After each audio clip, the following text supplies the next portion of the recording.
Uh, being sneaky with me. I'm supposed to have 10 minutes of recording time, and it timed out at 5 minutes because now I have to pay for the upgrade. But I'm not going to pay for the upgrade because I just don't like you guys that much to give you 10 minutes of my attention. So you only get 5. So consider these eggs to be benign tumors, if there's such a thing. They just push everything out of the way. So you can pop them out kind of like, kicking your shoe out from under the bed. It's not grown into the covers. But if your cat vomits on your bed, it kind of gets attached to the covers, and then you just can't like kick the vomit out off the bed. So think of the benign tumor as like these eggs. You can dig around them and get them out. Unfortunately, you might have to do a lot of digging, but you should be able to get them out. But the dandelion on the right is a problem. Some cedar trees can send out roots like a mile away from the original tree. So a dandelion's not even close to what these things can do. You got to get all those roots out. And some of these tiny roots you might not even be able to see. So this sucker could require big, big, big carving. But here's the problem. If the dandelion has already done this, and don't say, dandelions make birds. No. It's just someone's CGI, and I thought it was like better than a regular dandelion. If the tumor has already done this in your body, oh man, you could cut the arm off that thing's on. You could dig a 6-foot hole around this dandelion. You could put one of those explosive bombs and go fire in the hole and blow a big chunk of the lawn out. If that dandelion's gone to seed and blown away on the wind, you ain't digging up dandelions anymore. You got to call in the weed man, not marijuana. Like you just got to call in the guy that'll spray for the weed. So I was not making it like, do not assume I just told you to take pot. So here's the animation I slaved away to make, demonstrating how a tumor spreads. So you can watch it. I spent like 20 hours making this. And then there's one about cancer spreading in the body. And it's another really cool animation I did. So watch that again. It's blank. There we are. Oh, the poor polar bear. Looking at his toes. Looking so sad. In an ocean of junk. Yeah, what does that have to do with climate change? Okay, so methane and carbon dioxide. That's all you need to know. Carbon dioxide bad, methane worse. Fortunately for us, when we set fire to methane, it turns to carbon dioxide. So it's better to get rid of methane if we can. Trouble is, there's a lot of methane coming out of the rotting plants now. Right? That's why your farts can light on fire. So our concern is, here's what's happening. We've made the glaciers melt back. This causes frozen ground to thaw. Frozen ground begins to rot.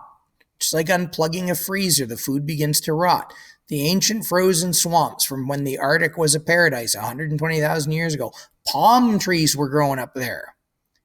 That starts to rot, and it starts pouring methane into the atmosphere. You saw the professor in the Arctic who kept chopping holes and setting fires. Okay? That methane gets up in the air, and it causes the Earth to warm up more, which makes the glacier move back. So we run into this problem. It goes around and around and around, getting worse. There's a hole in my bucket, dear Liza, dear Liza. More CO2 and methane comes out, warms it up. The ice retreats, exposes more ground, more rotting, more CO2, more methane, and around she goes. And that's what I talked about here. Will the climate stabilize? Well, if we're disrupting the system, rolling a ball back and forth in here, you give it a shove, and then it'll go like, nit, nit, nit, nit, nit, nit, nit, nit. Then one day you go like, ah, boom, way up here, and then it goes, whoom, whoom, whoom, whoom, whoom, whoom, whoom, whoom, whoom, whoom, whoom. Restabilizes. But what if you just kicked it a little too far? Then you can't just go, dude, stop pushing. It's too late now. It could sit there and go, it's game over. So we may have set that in motion. It's seeming like we may have pushed hard enough that there's now going to be an avalanche of methane, and we won't be able to stop it. That global warming will happen if we shut off all the cars tomorrow. So where are we on that? My own personal opinion, we're at spot 3. Most scientists, some of them say we might be here, but any scientists where they said we've long left this little safe spot. If we haven't triggered an avalanche, we're about to. So our last few years of getting a chance to stop this seems to be over. And this is why. You don't need a PhD to go, what the heck is going on in Russia? These big giant blast holes where methane has come out violently are appearing all over Russia. So some of the methane winds up building up under the ground and then just blowing these holes in the middle of winter. So they're giant, big, be kind of like freezing soda pop and then opening the bottle, and you'll start to see psst, psst, here and there in the ice as it comes out, right? You could even try mixing pop rocks in with a slushy and see what I'm talking about. So these are little like mud volcanoes forming from that. You can watch lots more in methane here. Now, if we look at the temperature over the past 1,000 years, and people are saying, well, how much have we changed the Earth? Well, let's look. The Earth was getting kind of a bit chillier. Not by much. This is only a degree. Till about the year 1600. And then it was warming by all the data records we have. And then suddenly, right around World War II, whoomp. Does that look natural? Or do you think our cars and industry did that? Here's another one going back 400,000 years. Bit of a trick. This is today. This is the past way over here. It's backwards from most. So the temperature was high. It dropped to an ice age. High, it dropped. High, then dropped. High, then drop, and it's on its way up. So the question is, it does look in the past 50,000 years, the temperature's on its way up anyhow.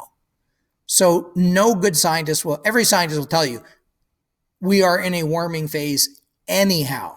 The question is, how much higher are we going to push it?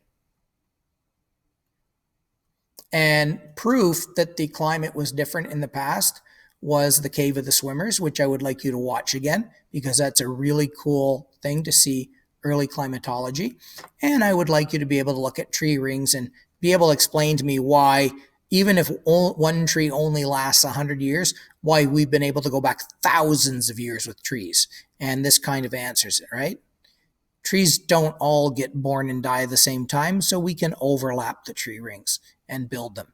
And that's all you really need to know about the technique, so you don't think scientists are making it up. The Eclipse ice drill in the Canadian Arctic, and it looks like she has like does it look like she's got a wine tasting artwork here? Like, what is that? I mean, these all look scientific. She's got big dials here. She's got ice on an antenna. This all looks technical, but that looks like it's a wine tour book or something over there. But anyway, and they were building an igloo. Look at. So they were drilling the ice. So they can drill ice just like trees. And yada, yada, yada, yada. Carbon dioxide. Where does it come from on Earth? Well, living things make oxygen. Green plants. CO2, every existing life form on planet Earth makes CO2. Even plants will breathe out CO2 because when they want to grow, they need to use up some of their own food. Oxygen. There is no non-living source of oxygen on the planet. Plants make it. Period. Finished. Final. Plants disappear, so does the oxygen.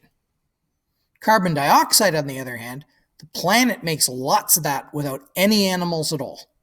Volcanoes. Now, the oceans can make a lot of carbon dioxide. Not really make it. They've stored it, and it can leak out.